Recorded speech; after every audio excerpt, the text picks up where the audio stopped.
За бүгдээрээ сайн байна уу? Чанан байна. За уламж тангаа ухааны зарим эм бэлтгэлүүдийн талаар ойлголтуудыг өгөх бичлэг хийж байгаа. За өнөөдрийн онцлог юм нь намаа нажиг. Намаа нажиг буюу бидний мэдхээр тонголох тав гэдэг юм байдаг.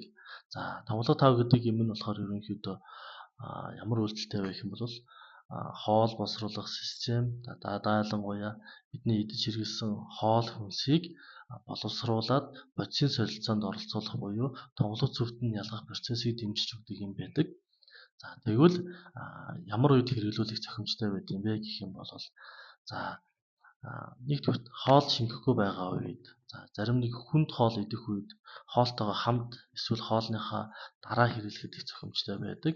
За эсвэл яаж ч хичээгээд жингээ хасч чадахгүй байгаа хүмүүс хоолн дотроо хийгээд хэрэглэж болдог. Эсвэргээрээ бас жин нэмж чаддгүй тийм таргалдгүй хүмүүс байдаг. Тиймэрхүү хүмүүс байх юм бол бас хоолндоо ингэж хэрэглэж болдгоо.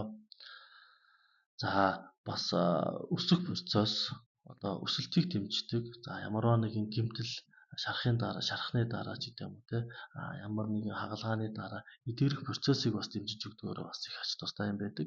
Тийм болохоор тонголоо тав гэдэг имийг бол зайлшгүй гэрт байлгах шаардлагатай юмудын нэгээр бол ингээд онцолж байна.